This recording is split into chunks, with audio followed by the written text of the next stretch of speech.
ये इस वीडियो में हम सीखेंगे प्रकाश का परावर्तन, बिल्कुल अच्छे से हम समझेंगे। और क्लास टेंथ का वेरी मोस्ट इम्पोर्टेंट ये टॉपिक है, बहुत ज़्यादा एग्जाम में पूछा ही जाता है, लगभग 100% ये एग्जाम में आता ही आता है। बस किसी दिन नसीब खराब हुआ तभी नहीं आता, लेकिन ना तो 100% ये क्वेश्चन आता ही आता है। तो बिल्कुल इस वीडियो में हम इसे प्रकाश के परावर्तन को बिल्कुल बढ़िया से समझेंगे। बिल्कुल इस वीडियो को देखने के बाद आपको दूसरी वीडियो देखने की जरूरत नहीं पड़ेगी। जैसे कि यहाँ पर कहा है प्रकाश का परावर्तन, तो बिल्कुल अच्छे से समझते हैं कि मान लो कोई ये क्या है, कोई दर्पण है या कोई पृष्ठ है। जैसे कि दर्पण है, मान लो कोई शीशा है, ये शीशा है, ठीक है, जिस पे क्या है, ये पेंट हो रखा है। देखो पेंट, अगर शीशे पे पेंट नहीं होगा तो उसमें हमारा चेहरा या कुछ नहीं दिखेगा। जब तक आप कोई शीशा देखना, उसके पीछे क्या होता है, पेंट होता है। तो वही ये पेंट हुआ है इसके नीचे। अब देखो इसमें क्या है, इसमें दो माध्यम है। एक माध्यम ये वाला है जिसे हमने एक माध्यम माना, माध्यम ये माध्यम है, ठीक है। एक माध्यम कौन सा है, ये वाला है माध्यम, ठीक है। दो माध्यम है। अब हमने क्या करा, कोई प्रकाश की किरण ली, मतलब कि कोई टॉर्च ली। मान लो कोई टॉर्च है, ठीक है, ये कोई टॉर्च है माना, है ना। तो हमने क्या करा, कोई प्रकाश छोड़ा। कौन से माध्यम से, ये हमने फर्स्ट माध्यम। जब किसी प्रकाश की किरण को, देखो ये कोई प्रकाश है, इसकी हमने किरण, मतलब कि इसे हमने जलाया, इस शीशे की ओर छोड़ा, इस शीशे की ओर छोड़ा, यहाँ पहुंची। तो एक बात बताओ, जब हम शीशे पे टॉर्च को मारेंगे तो क्या ये इसे पार करके दूसरे माध्यम में चली जाएगी? तो आपका जवाब होगा नहीं। जब हमने किसी प्रकाश की किरण को एक माध्यम से दूसरे माध्यम में छोड़ा, जब किसी प्रकाश की किरण को एक माध्यम से दूसरे माध्यम में छोड़ा जाता है तो वह, ये क्या है, इसे यह है परावर्तन पृष्ठ। ये क्या है, परावर्तन पृष्ठ। ये क्या है, परावर्तन पृष्ठ है। जब किसी प्रकाश की किरण को एक माध्यम से दूसरे माध्यम में छोड़ा जाता है तो वह कौन से पृष्ठ से टकराकर, अपने परावर्तन पृष्ठ से टकराकर पुनः उसी माध्यम में लौट जाती है जिस माध्यम से उसे छोड़ा गया था। देखो पहले माध्यम में छोड़ी गई थी और पहले माध्यम में ही वापस आ गई लौट के। ये इसे भेद के अंदर बाहर नहीं जा सकी, क्योंकि इसके पीछे कली थी जिसमें क्या हुआ, ऐसे टकराई और वापस से वहीं लौट गई जिस माध्यम से उसे छोड़ा गया था। तो जब किसी प्रकाश की किरण को एक माध्यम से दूसरे माध्यम में छोड़ा जाता है तो वह अपने परावर्तन पृष्ठ से टकराकर पुनः उसी माध्यम में लौट जाती है जिस माध्यम से उसे छोड़ा गया था। ये इसकी डेफिनेशन बन जाती है। और देखो जहां ये क्या करती है, अपना परावर्तन बनाती है, जहां ये परावर्तित होती है, और इसी बिंदु को हमने क्या कहा, इसी बिंदु को कहा हमने अभिलंब। क्या कहा, अभिलंब कहा। जहां ये क्या करती है, परावर्तित होती है, उसे हमने कहा अभिलंब। और सुनो, ये कौन सी किरण होती है, ये आ रही है ना, तो ये होती है आपतित किरण। क्या होती है, आपतित किरण, इसे बोलते हैं हम आपतित किरण। और ये परावर्तित हो गई तो इसे बोलते हैं परावर्तित किरण। परावर्तित किरण इसे हम बोलते हैं।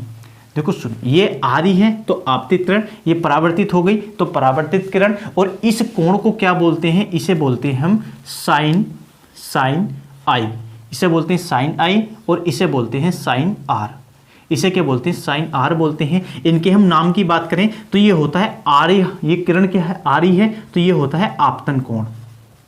आपतन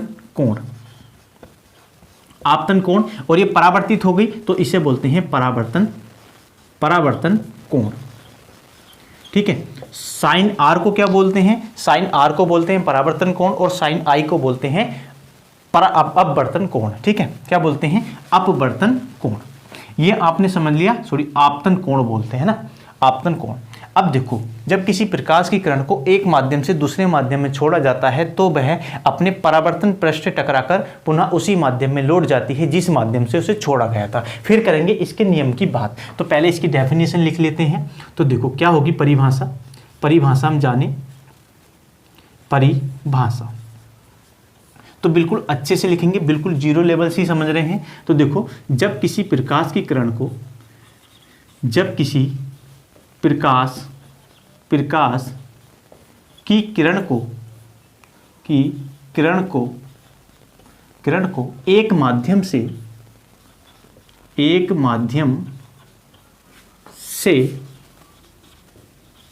दूसरे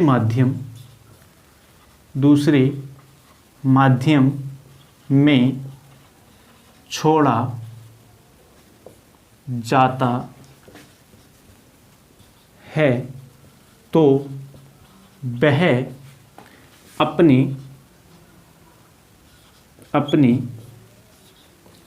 परावर्तन पृष्ठ से टकराकर पुनः उसी माध्यम में लौट जाती है जिस माध्यम से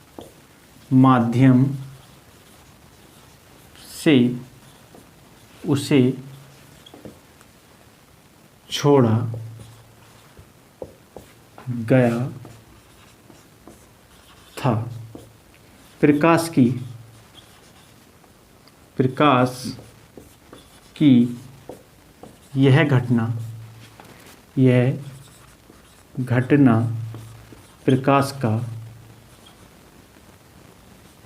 प्रकाश का परावर्तन कहलाती है।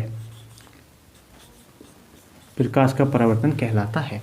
देखो क्या लिखा हमने, जब किसी प्रकाश की किरण को एक माध्यम से दूसरे माध्यम में छोड़ा जाता है, क्या लिखे, छोड़ा जाता है, ठीक है, जोड़ा नहीं, छोड़ा जाता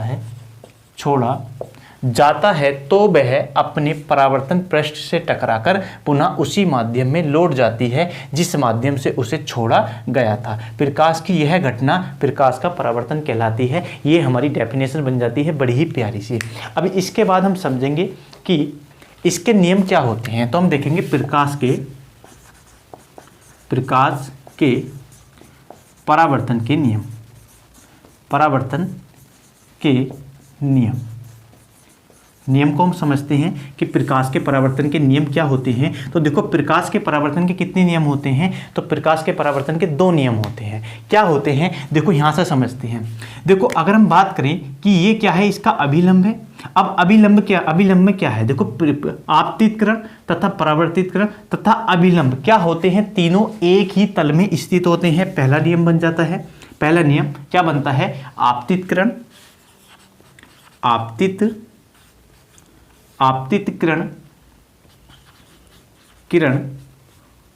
कोमा परावर्तित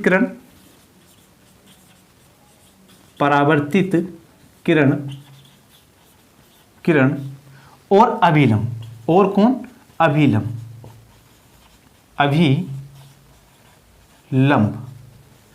आपतित किरण, परावर्तित किरण और अभिलंब तीनों क्या होते हैं, एक ही तल में स्थित होते हैं।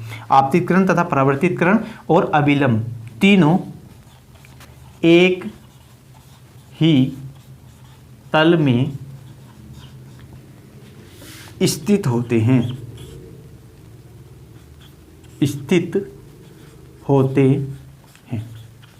ठीक है। ये हो गया पहला नियम। अब देखते हैं इसका सेकंड नियम। सेकंड नियम क्या होगा, सेकंड नियम को हम देखते हैं। देखो सुन, जो साइन आई है और साइन आर मतलब आपतन कोण तथा परावर्तन कोण का मान हमेशा कैसा होता है, एक समान होता है। अगर मान लो ये 50 है तो ये भी कितना होगा, 50 होगा। अगर ये 40 है तो ये भी कितना होगा, 40 ही होगा। दोनों हमेशा क्या होते हैं, बराबर होते हैं। तो देखो आपतन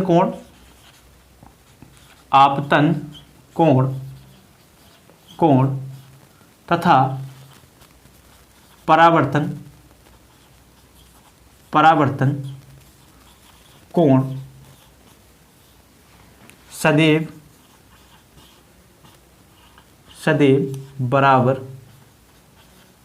बराबर होते हैं। बोल सकते हैं साइन आई बराबर है साइन आर के, ठीक है।